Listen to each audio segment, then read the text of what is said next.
Magandang gabi po. Salamat sa ulan at pagbuhin natin ang Panginoon. Amen.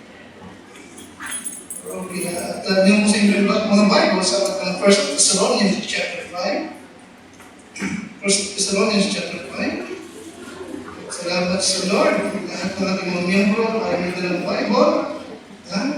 At hindi tayo natuto na mag-depend sa screen. Amen? Amen? Talaga may Bible tayong pinag-ulat.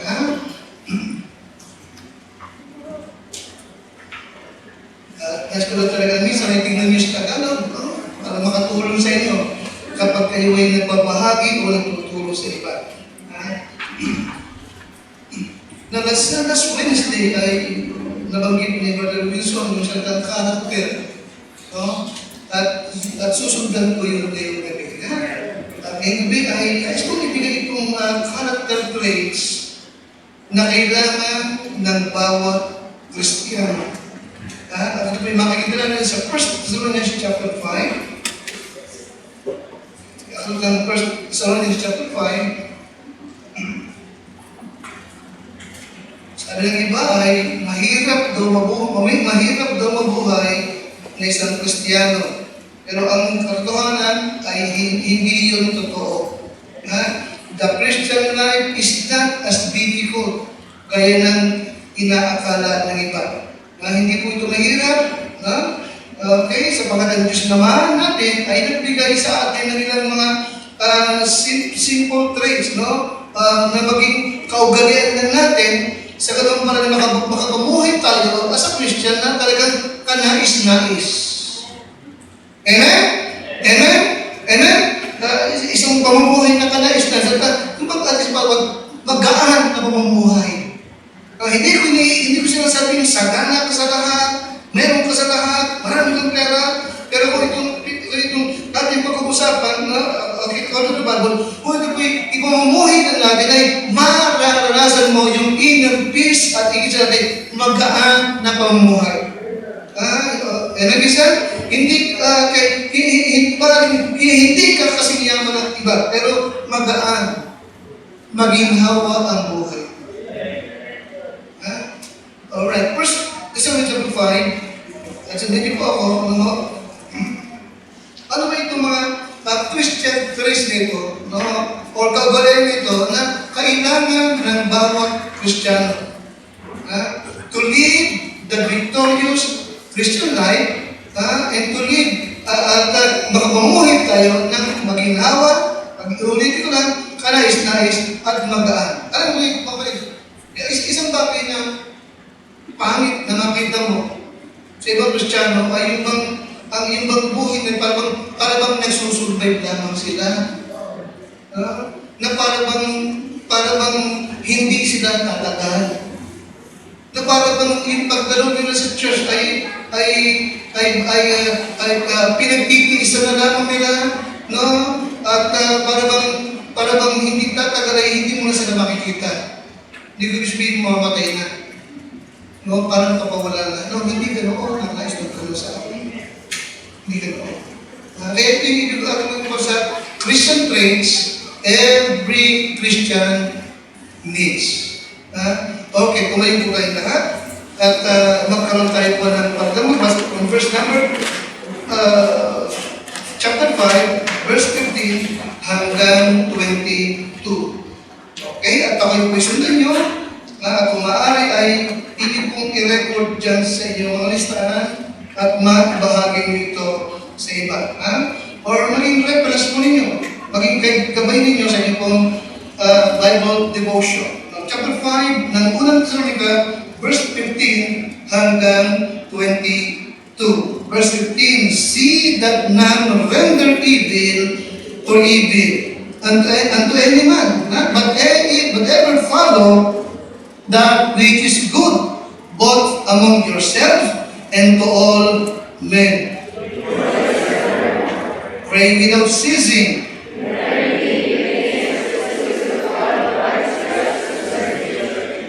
Quench not the spirit. Prove all things. Hold fast that which is good. Abstain from all appearance lakas o ibig. Mahabagin namin Diyos at papagbiyaya at sagana sa awa. Salamat po muli, dakilang Diyos, sabi ka ma, sa pagkakataon ito, sa gabi ito, na kami po yung muli mo pong dinalahan dito sa iyong bahay sa bahan at makakasama po kami makikinig ng iyong pong mga salita at ako na ibang na iyong kapag-ikod ay narito po muli upang maging pagdiligan mo ng iyong mensahe. Dakilang bigyan mo ko ng lakas, bigyan mo ko ng kapangyarihan at bigyan mo ako ng tinig at pagdubay mo upang maibigay ko, maituro ko yung nais mo, yung tama at na kagalugod-lugod sa iyo. Ay, Lord, na bawat isa rin, bigyan mo po ng pusong laman, pusong katuturuan at nagagalak na mapakinggan ang iyong mga salita. Salamat po sa iyo sa lahat ng ito sa pangalan po ng aming Panginoong Hesus. Amen. Ginukulan po kayo. Now, ano po itong mga kaugalian ito, no? Or asal na nararapat sa atin bago bilang mga Kristiyano. Number 1 is what? Verse 16. Nandiyan ka? Verse 15. Nandiyan ka? Ready? Pasa. Ano sabi? Rejoice evermore. Alright, ito yung number 1. Okay? Rejoice evermore. Alright? Yes, rejoicing ought to be regular part ng iyong buhay. Ano yun sa? Amen? Bakit na hindi magandang advertisement ang isang Kristiyanong malungkutin? Hindi magandang advertisement ng Panginoong Diyos, ng Kristyanismo, ang isang Kristiyanong mareklamo. Na naging pangit ang mga nakikita sa kanyang buhay. Isang Kristiyano na kahit sa anong dali, mayroong siyang pintas na nakikita. Amen. Hindi ka naging masaya kung ganyan ang ugali mo. Hindi yan nararapat sa isang mananampalataya at sa isang tao, pero sabihin nakakilala siya sa Panginoon. Hindi. Alright? Kaya kung inip mo ng buhay na magaan, nakikinig sa akin, kanais-nais, hindi ba masayang kasama? Pagpapala sa buhay ng maraming tao, anong kailangan? Pakalakas. Rejoice evermore. Are you with me? And rejoice evermore. Every day. Every day. You should take time to rejoice in what God has done in your life. Yun lang po yun. Okay? Lagi mong ikatuwa. Lagi mong ipagpakasalamat yung mga nagawa ng Diyos at ginagawa ng Diyos sa iyong buhay at sa iyong pamilya. Are you with me? Rejoice evermore. Alright? Now, hindi ba parang namamanganga ka? Nung sinabi ng Diyos na rejoice evermore? Hindi ba very interesting? Ano ibig sabihin? It means what? It means we are continually remember. We are continually remember those things that brings joy sa iyong buhay. Lagi mong aalalahanin. Paliwanag ba? Isa kasi, ano yung naging problema natin? Madalas, yung mga pangit na nangyari sa buhay mo, hindi mo malilimutan. Nakikinig kayo? Amen. Yung mga taong kinasamahan mo ng loob, nakagalit mo, nakatampuhan mo, yun na lamang lagi ang laman ng isip mo. At yun na lamang lagi ang binabanggit mo. Ano yung sigawin? Hindi dapat, hindi ba? Anong sabi ng Diyos ulit? Okay, anong klaseng pag-uugali ang dapat nararapat para sa atin makalakas? Rejoice. Amen? Rejoice. Ano sa Tagalog yun? Magala kayong lagi. Amen? Magala kayong lagi. Alright? We are continually remember those things that brings joy sa ating buhay. Amen? Nakataon ko yun, isang magkabis ng pastor. No? Ito yung pastor ito, lagi siya may dalang index card. Kasi magaling siya eh. No? Lahat ng bagay na nag-success siya, linlista niya, bakit ako nagkaroon ng maraming bisita kayo? Ano bang ginawa ko? Ito. Bakit ba ako naging masaya nitong buong maghapong ito? Ano bang ginawa ko? Linlista niya yun. Sa ganung paralay, nababalik-balik kayo. Nagsibing recognize niya ng kanyang buhay. Amen, siya? Amen? Yung mga pangit mo naranasan, ang sabi ng Bible, kalimutan mo na yun. Amen? Forgetting those things which are behind. Forget it.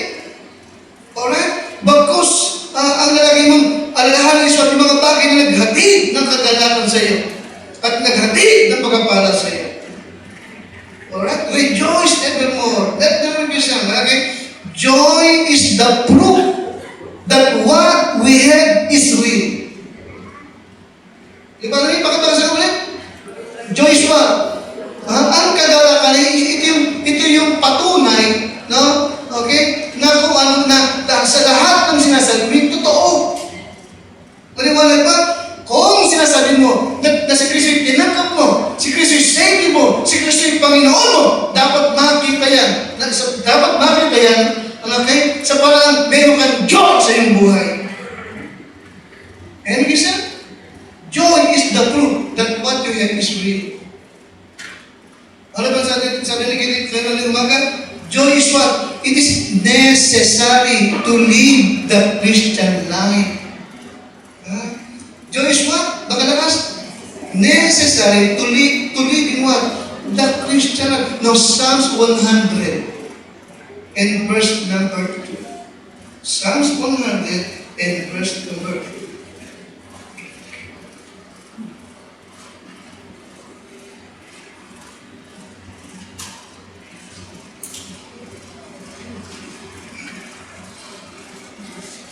Alright, tayo po lahat. Ready? Basa. Serve the Lord. With what? Gladness. Ano pa? Come before His presence with what? Singing. Kita mo?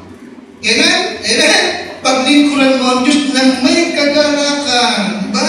Paghatang patungo ka para sumamba sa Panginoon, magtungo ka rito na umaawit ka habang nagtatravel ka.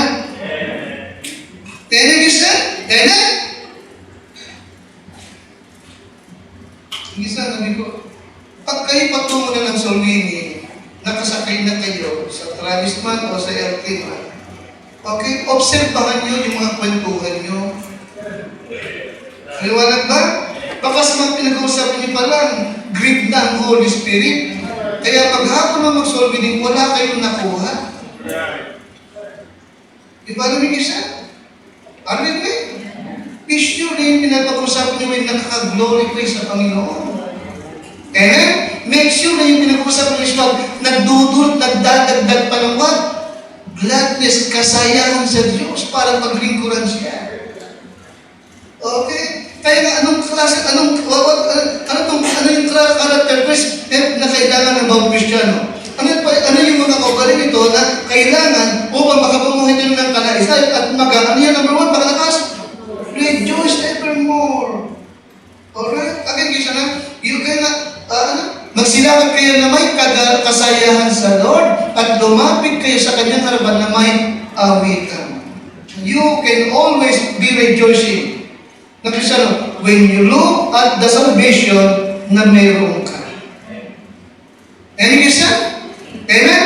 Kaya po tayong Kristiyano, hindi na kailangan tayong magbisyo para maging masaya. Sino nagbibisyo?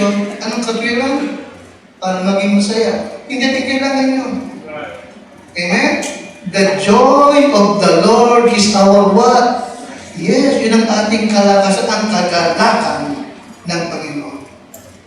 So rejoice evermore. Secondly, balik din yung ating talata. First Thessalonians 5.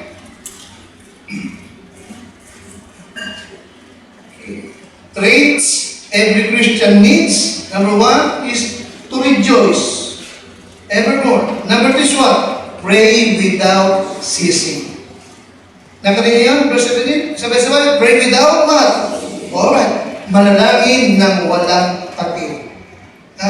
Ngayon, tatandaan natin lagi, no?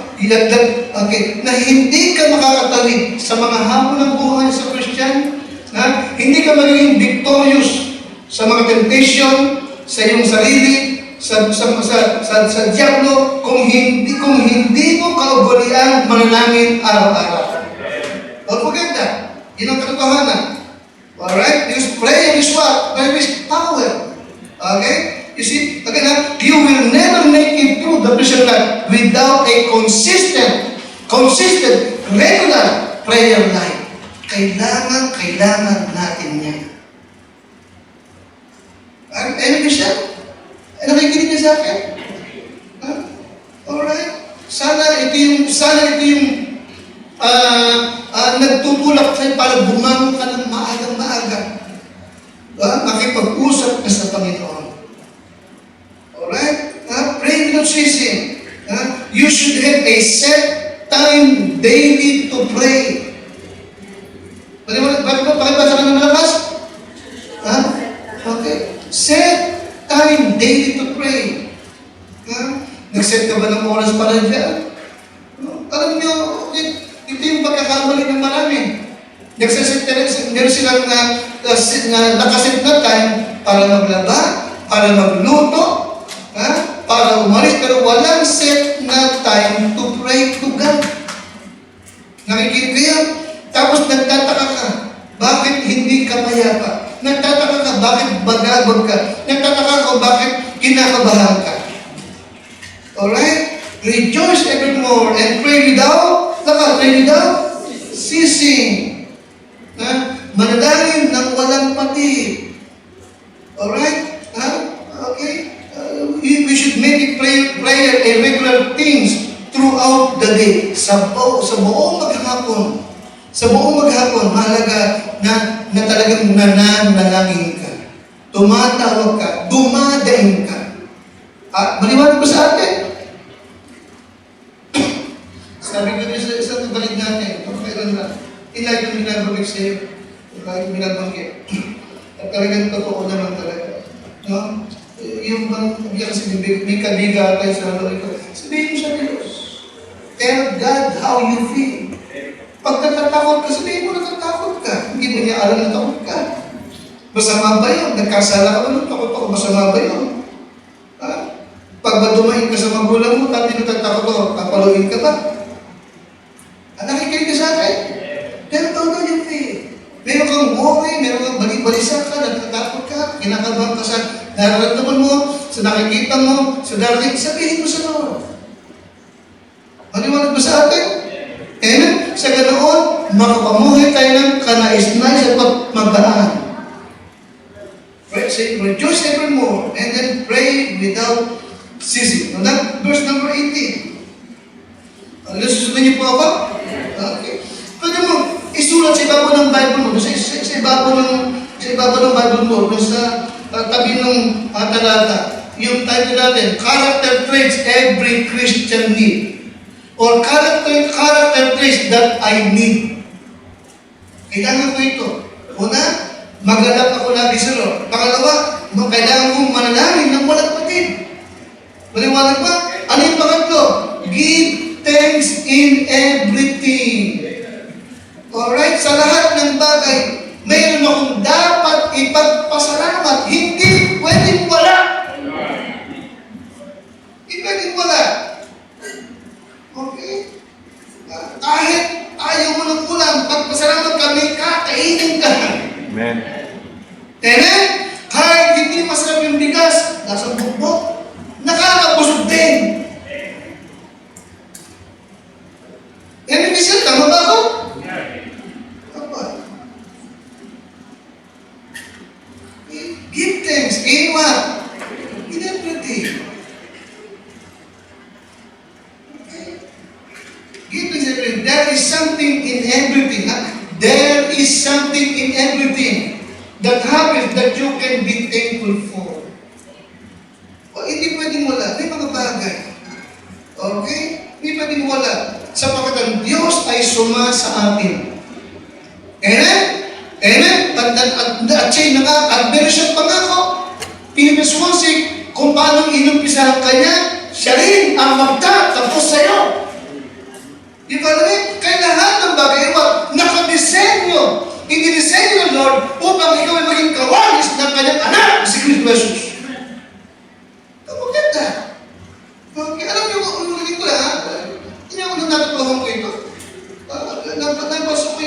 mula sa akin, nabasa ko na lahat ng taong nakasama mo, mula ng bata ka, hanggang ngayon, nakasama mo sa school, nakakatabi mo, nagturo sa'yo, nakakasabi mo, nakakakwentuhan mo, balik-balikin mo. Lahat yan ay inilapit ng Diyos sa'yo upang ikaw ay mahubog niya sa parang nais niya.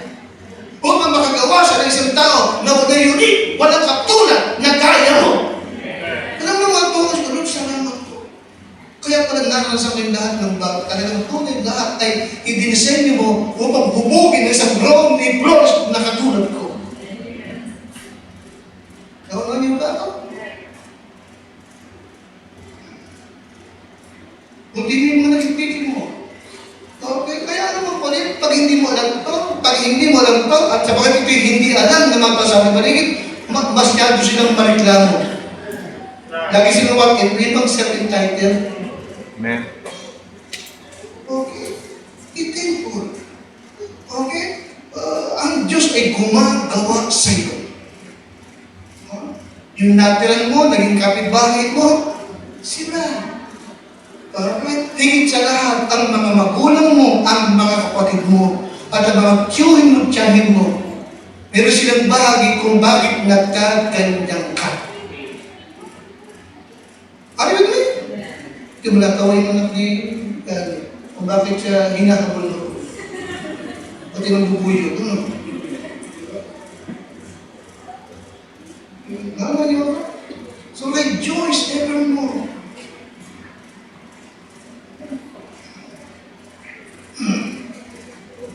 Ano pa? Pray without ceasing. Ano ba? Give thanks in everything. Alright?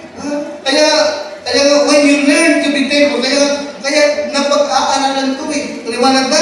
Napag-aaralan to. Make it a habit to be what? To be thankful. Okay, to be thankful. There is something in everything. Saan na nagaganap sa iyo na talagang maipagpapasalamat mo sa Panginoon. Balikan ko yung 70 na. Napunta ako ng pasero. Nagtrabaho ko sa fruit stand. Noon, napunta ako ng Pasig. Gabi-gabi, kung bakit gabi-gabi ito, merong bayanihan. Babaw kami ng poso hanggang sa Tarlac. Walang bayad yun. Bayani lang yun. Tawagin. Naging painter ako. Nag-aral ako kung saan. Lahat yun. Dinanas ko. Okay. Isa sabihin ko, minsan pag-iisip ko yun, ang haba ng panahon sa buhay kong nasayang. Tagin ka sa akin, nasayang. Alright? Okay, sa akin nasayang. No? Ay ko, dapat pa lang sana kung na-receive na ako nun. Sayang, no. Dumaga ako, hindi pala sayang. Talagang lahat ng iyon ay idinaan ako ng Lord upang hubugin ang isang taong walang katulad sa mundo ito. Ako yun. Now, listen, ikaw rin. Liwanag ba? Lahat ng pinagdaanan mo may dahilan ng Diyos. Amen? Kung bakit nagkaganyan ka at walang kapareho mo sa mundo ito, iisa ka rin. Amen? Kaya give thanks in what? Give thanks in what? Give thanks in everything. Alright? Sa akin, lahat ng naranasan mo, lahat ng nangyayari sa buhay mo, meron siyang dahilan. Alright? So give thanks in everything para maging magaan ang buhay natin. Amen? Amen? At wala tayong sinisisi. Nakikinig kayo sa akin? Wala akong sisisihin. Bagusin what? Thank you, Lord. Okay. Number 4, verse 19. Nakalakas. Verse 19, nakas. Whence not the Spirit. Alright? Ano sabi ng whence? Extinguish na. Huwag mong sa tagal kayo, huwag mong patayin yung ningas ng Espiritu. Alright? Okay. Because when you quench the Spirit, You cut off the power. Ha? You cut off the power. Nung bakit sinabing quench na? Kasi pagka pinagay mo yung kanyang ningas, you cut off the power you need to live the victorious Christian life. Alright? Nag-aalab siya, nag-aapoy siya. Now, ano ibig sabihin ng quench na? Bakit itinuro sa atin doon? Kasi ko siya, anong message ibinibigay sa atin? Kasi ko po narinig mo doon, Justin? Ha? Kaya nga, upang huwag natin mapatay yung ningas, anong dapat natin gawin?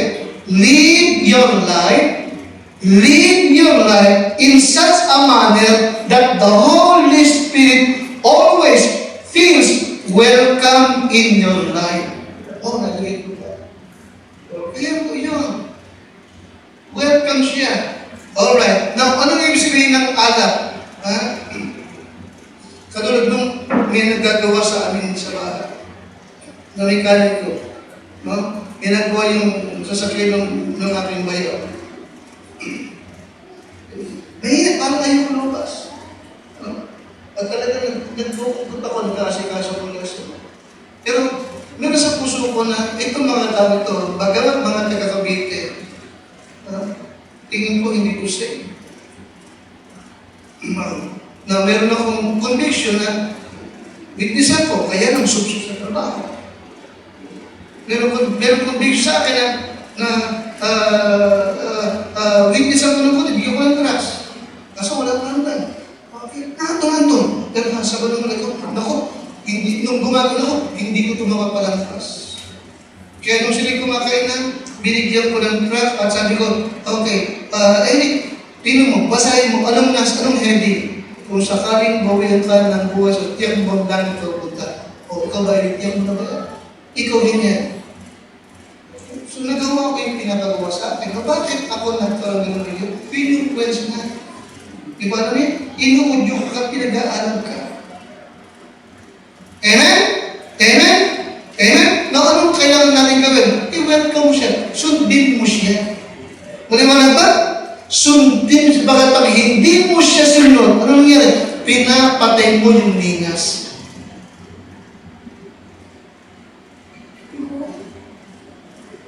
Minsan nagbabalay-bali, nagdanakondos tayo. Naniniwala ko minsan, hindi nakita kang malaking bahay, pero gusto mong lampasan, pero parang ayaw mo. Maliwanag ba? Maliwanag ba? Ha? Gusto mong lampasan, pero parang ayaw mo. Okay? Ha? Alright. Parang ayaw mo, parang gusto mong punta, kaso nagdadalawang isip ka. Na bakit mo ginugusto nila? Inuudyong ka ng Holy Spirit. Maliwanag ba? At ang turo sa atin is what? Pakalakas, quench not the Spirit. Alright? Lagi mong ipakita na welcome siya. Ano bang bulong niya, udyok niya, at ano ba na kanyang gustong ipagawa sa'yo. Gawin mo ba yan? I-welcome mo siya. Alright? Quench not the Holy Spirit. Alright?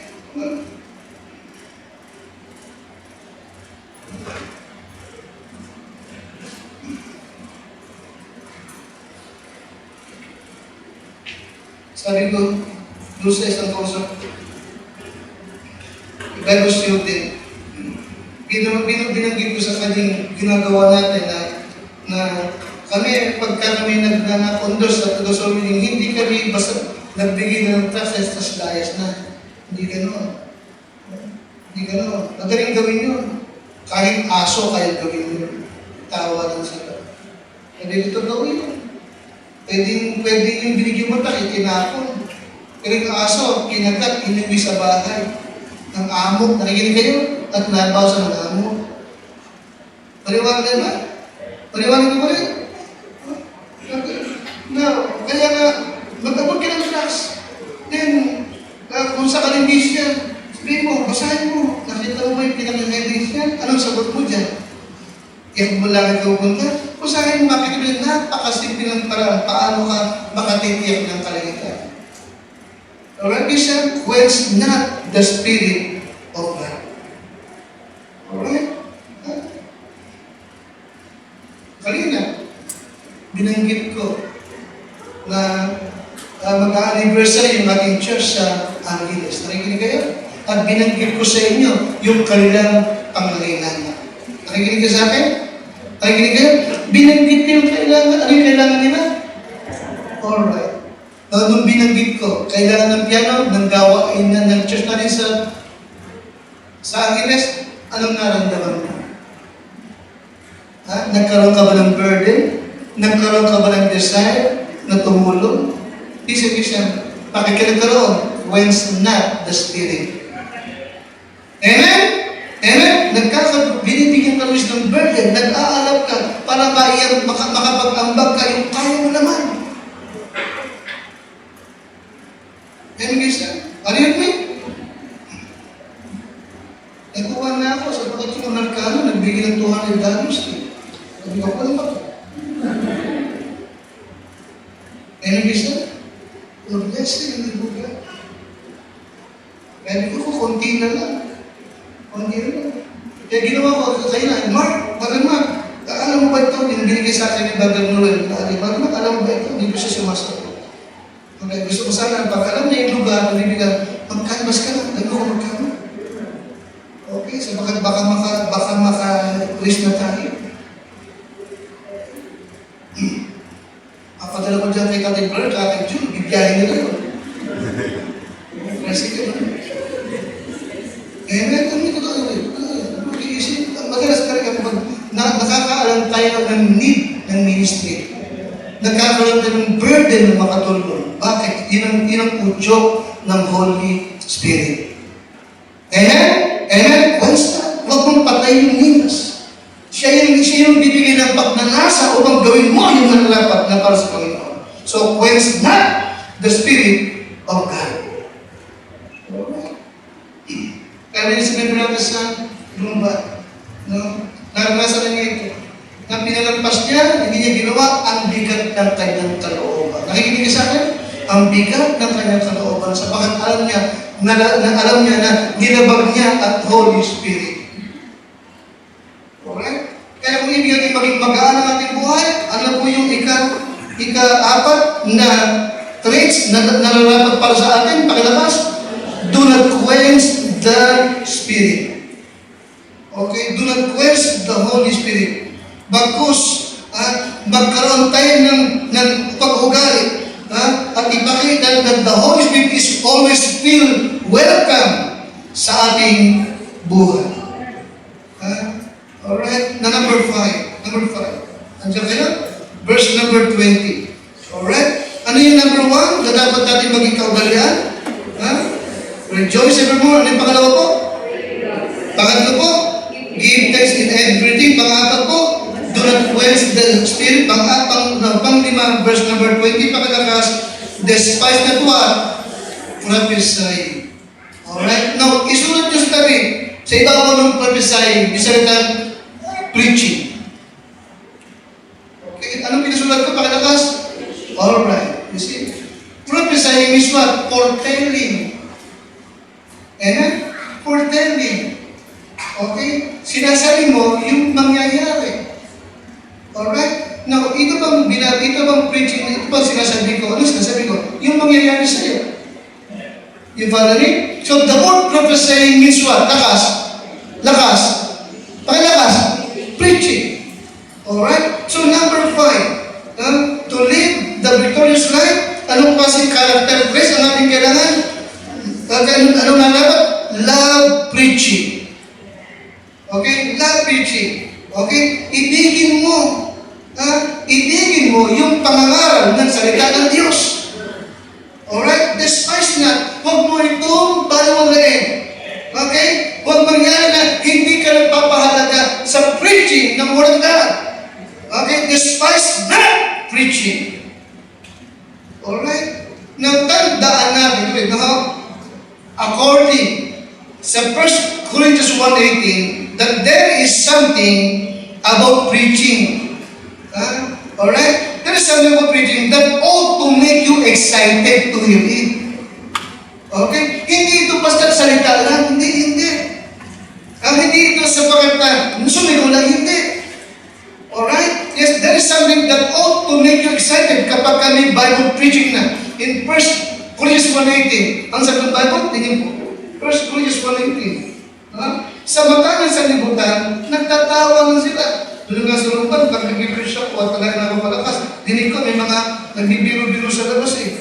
dumadaan. No? Kaya sa kanila, parang kamangmangan yung preaching. Nakikinig sa akin? Kamangmangan sa sanlibutan. Alright? But in 1 Corinthians 1:18, ito ang sinabi ng ating Panginoon. Verse 18, pakilakas nga. Sabi-sabay, for the preaching of the cross is to them that perish foolishness, but unto us, pero sa ating mga naligtas na, it is what? Yes, it is the power of God. Ang alin, yung Bible preaching ay power of God. Di ba alam ito yung ito yung parang nag-relative sa atin. Maliwanag ba? Nagpapatibay sa atin, na-revive at naipapakita, naipapamukha sa atin yung ating mga kasalanang nagawa. At hinahamon tayo na magbago at hinahamon tayo gawin kung ano yung tama. You see? Preaching. Okay, so despise that. Because love, we must love preaching. We must love preaching. Okay. Na anong pagkakaiba ng teaching sa preaching? Simple. Teaching is to inform. Pakalakas, ano yung sabi ko? Teaching is what?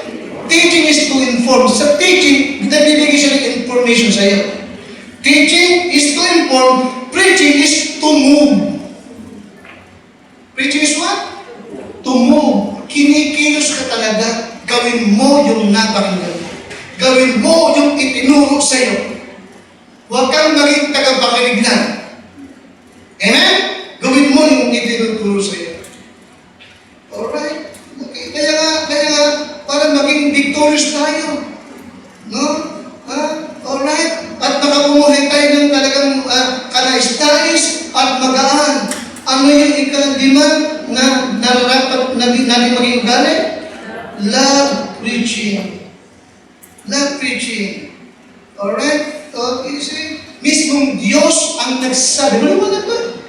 Diyos ang nagsabi, despise not preaching. Huwag mo itong baliwalain. Huwag mo itong papawalang halaga. Alright? Okay?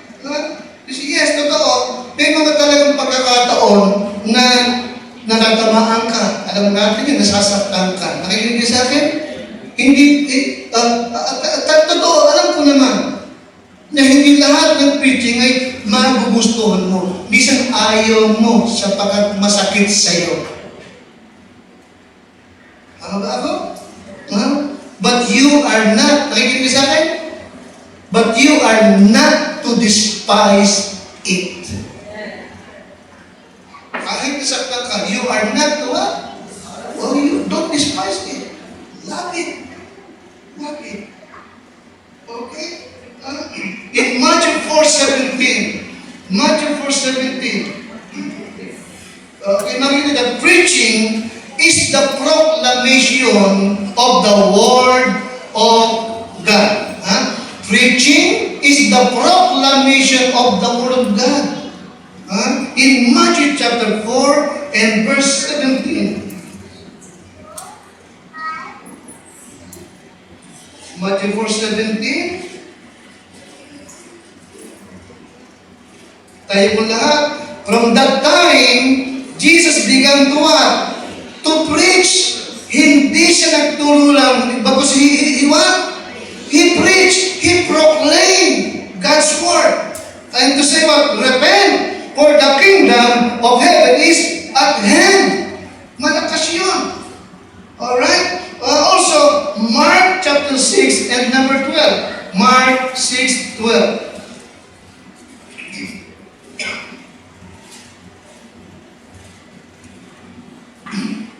Alright.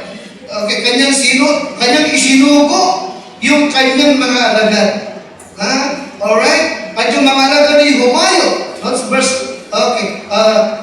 Mark chapter 6 and number 12, sabi sa and they went out and what? And preached that men should repent. Alright? Yes, preaching is the proclamation of God's word. Sabi nga ng isang kinikilalang pastor na hinahangaan ko, no? Sabi naman niya, preaching is truth. Preaching, kasi preaching is the proclamation of what? The Word of God. So, sabi niya, preaching is truth set on fire. Amen? Pakibasa ng mga preaching is what? Yes, preaching is truth. Set on fire. Alright? Kaya nga talagang kapag ipinopring yung Word of God, ito po yung apoy na sumusuko. Inahamon tayo. Maliwanag ba? Nire-rebuke tayo. Amen? Pag inahamon tayo gawin yung tama. At talikuran kung ano yung mali. Alright? So, not preaching. And then, number 6, verse 21. Verse 21. First Thessalonians chapter 5 and verse number 21.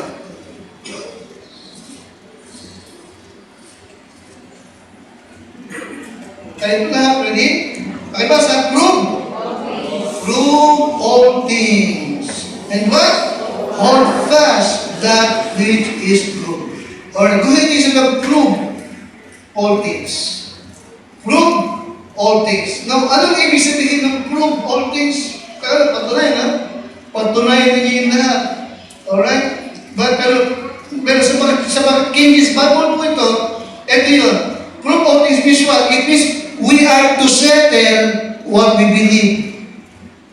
And don't revisit it. Yan ang nakita ko. Ha? Okay, so dito. Ha? We are to settle what we believe and never revisit it. Huwag mo lang babalikan. Alright. Tingnan naman yung iba, ito yung ibig sabihin. The word revisit means never go back. Alright? We are to settle what we believe. Ano man ang natutuhan mo na mula sa Word of God, at nakita mong tama naman, okay, umanatag ka na dyan at huwag mo lang babalikan pa yung dating mali. Amen. Alright? Anong ibig sabihin? Nandiyan ka? Pakibasa na malakas? Prove all this means what? We are to what? We are to settle what we believe and never go back. Ano ibig sabihin? Pakibasa, don't change what you believe. Alright? Yung naituro na sa'yo, na natanggap mo, at yung naging yung paniniwala, don't change. Don't change. Huwag ka nang magbago. Huwag ka nang magdalawang isip, ha? Iba namin? Iba namin siya? Ano sabi ng aklat ng Santiago? A double-minded man is what? Unstable in all his ways. Alright? Yung tao mayroong dalawang akala. Mabuhay. Patumba-tumba yun. Alright? Kaya nga, ika-anim, nakaugalian na nararapat sa bawat Kristiyano para sa maging magaan na pamumuhay at matagumpay ng Christian life. Ano yung kaan na kailangan? Okay? Establish everything you do in the Christian life. Pakibasa nga ng malakas. Establish everything you do in the Christian life. Maliwanag ba? Okay, amen? Magpakalatag ka dyan.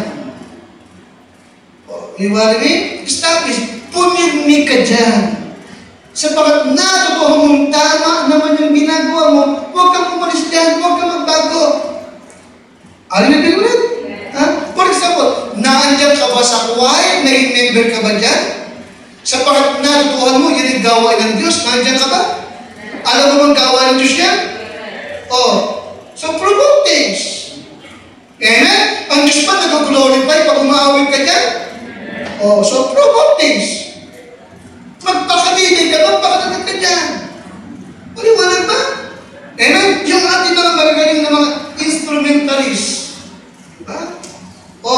Alright. Alam yung gift ng Diyos yung binigay sa inyo. Tama ba?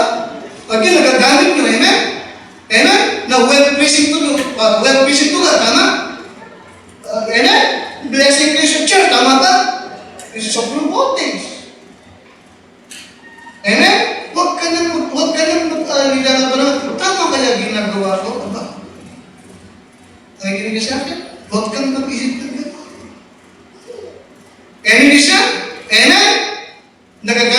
ng Diyos sa giving? Ha? Okay?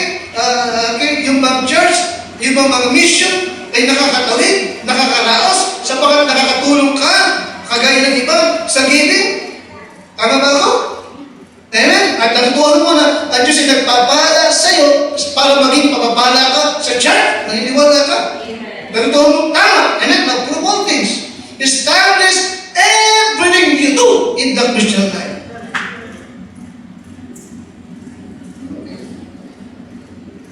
Don't change what you believe. Amen? And don't revisit it. Amen, guys? Amen? Oh, naalala ko, the word revisit. Ito ay nanggaling sa mga, ano yung mga sikat na school sa Amerika, halimbawa? LSP? Karamihan pala ng mga sikat na yung ng Harvard. Nagsimula pala yan, yung early Americans. At study, pag-aaral, ang mga founder, mga great evangelists, great pastor, okay? Na ang talagang dahilan ng mga university ito ay to train missionaries at mga American, Native Americans. Lahat pala yan, lahat halos yan. Lahat pala sa pag-influence, lahat yan. Okay? At karamihan ng mga teachers dahil mga pastor din. Nung early Americas, pero kita mo ngayon, di ba? Iba na. Bulok na, hindi ba? Nakalim niyo kung sa nagsimula, nag-alam nagsimula. Nagsimula ang lahat doon sa kalasalitang revisit.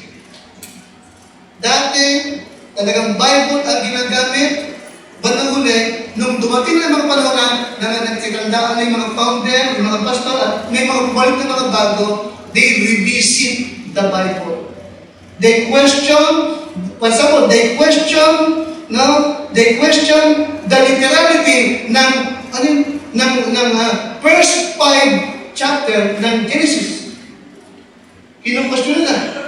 Kinukwestiyon nila. Kung talagang literal yung creation. Pangatlo, kinukwestiyon, for example, kung totoong buko kayong dagat sa Red Sea. Nabanggit ko sa minsan.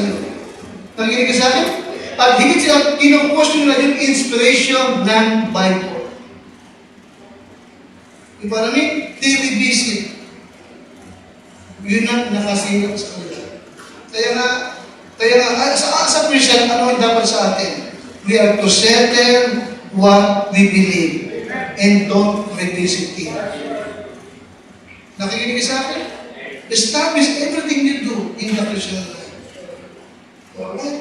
Okay. Nag-commit ka sa ministry niya, nakita mo nagiging pagpapala ka, magpakatibig ka dyan. Amen? Nag-commit ka, nag-work ka sa mga home Bible studies, sa pila, kung saan, pag-blessing ka, ginagamit ka dyan, establish everything. Pag-revisit, huwag ka na magduda ka. Nakikinig ka sa akin? Listen, Christian, dagdag ko to, isa sa tinatawag na master ng nito ay ang Diablo. Alright? Nagkikreate siya sa puso ng ibang Kristiyano na questionin yung purpose. Bakit ko ba ginagawa ito? Nakikinig sa akin? Hindi kaya ako dyan sa inyong oras dito. Hindi kaya ako dyan sa inyong pero dito. Christian, establish everything you do in the Christian life. Huwag mo nang pagdudahan pa yan. Talagang ginawa mo yan, talagang ginawa mo yan kasi natutuhan mo sa Bible. So establish everything you do in the Christian life. Alright? Okay. And then, verse 22, avoid the appearance of evil. Verse 22, avoid the appearance of evil. Ano sabi ng verse 22? Abstain. Abstain from all appearance of evil. Lumayo kayo. Lumayo kayo sa lahat ng anyo ng masama. Alright? Avoid. Okay? Avoid. Umalis, lumayo. Sa lahat ng anyo ng masama. Okay? Bakit dapat lumayo? Unang dahilan, because our testimony, because our testimony, yung ating patotoo ang nakasalalay dito. Higit sa lahat, ang pangalan ng ating Panginoon Kristo. Alright? Abstain, avoid. Lahat ng anyo ng masama. Amen? Kung yung mga kabarkada mo, nakita mo masama ang mga ginagawa, hindi tama, at huwag ka sumama doon.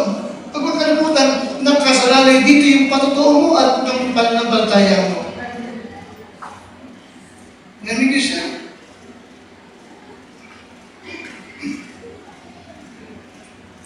Never do anything that would bring a reproach to the name of Christ. Huwag kayong gagawa ng anumang bagay na mapupulaan, malalapastangan ang pangalan ng ating Panginoon. Okay?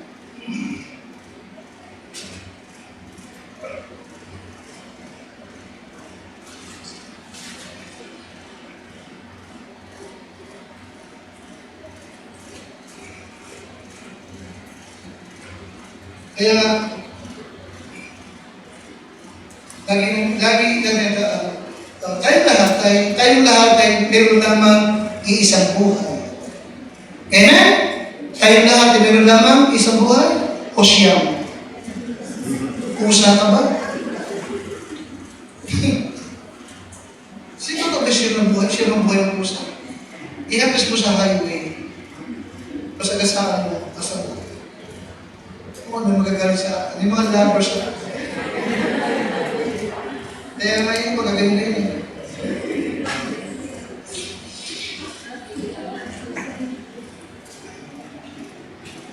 So, meron naman kayo isang buhay. No? Okay? Kaya we must live that life para kay Kristo na. Amen? We must live that life para kay Kristo natin naman. Okay? At pag pinag-usapan ay yung victorious Christian life, ano bang ibig sabihin ng victorious Christian life? Okay? It is a life in triumph. Hindi yung buhay na may tagumpay, laban sa kasalanan, laban sa tukso, laban sa ating sarili, laban sa diablo. But of course, through faith in Christ Jesus. Amen? Amen? Andin yun. Pero, nagbigay sa atin ng kaugalian na nararapat na laging matagpuan sa atin. Sa ganung paraan, nagtatagumpay tayo at nagiging magaan at kanais-nais yung buhay natin. Ano yung isa? Uulitin ko lang, huwag mong hayaan na nasa Panginoon ka, pero parang nagsusurvive ka lang. Marami akong nakita ganyan. Hindi ko gusto yung ganyan pag-survive. Na para bang hindi tatagal. Ayoko ng ganyan. Naliwanag ba? Ang aking panalangin ay fruitful ka, productive ka, at malakas ka. At na-enjoy mo yung Christian life mo. Amen? Kaya again, ano ang nararapat? Nakagalian sa atin? Ano yung number 1 na rin? Pakita ang number 1 is what? Rejoice evermore. Hey! Nagagawa mo ba yan? Masaya ka ba sa Panginoon? Ha? Ano yung pangalawa? Pray? Regular ba yung prayer life mo? Regular ba? Nakakapalain ka ba? Regularly? Siguraduhin mo. Ano yung pangatlo po? Alright. Huwag kang mareklamo. Because lagi ka magpasalamat. Amen? Hindi pwedeng wala kang ipagpapasalamat. Hindi pwedeng wala. Mayroon. Amen? Ano ang kailangan lang? Para maging mapagpasalamat, ano ang kailangan lang? Okay, tingin mo lagi yung mga ginawa ng Diyos at ginagawa pa sa buhay. Okay? Ano yung ika-apat na kailangan natin? Yes, quench not the spirit. And number 4, 5 is what? Love preaching. Amen? Nag-enjoy ka ba? Excited ka ba sa preaching time? Love preaching. Despise not preaching. Alright? And then number 6 natin, yes, establish everything you do in the Christian life. Hey, nag-e-enjoy ka ba sa ministry mo? Mahal mo ba yan? Mahal pagpalasakit mo yan. Amen? At mag-improve ka, mag-excel ka pa dyan. Amen, isa? Mag-excel ka pa dyan. And then last is what? Avoid what? Lumayo ka sa lahat ng anyo ng masama. Sa ganun pala, makapamuhay tayo ng nararapat at again, magaan. Tumayo tayo lahat. Salamat po, Panginoon namin Diyos. Ganito.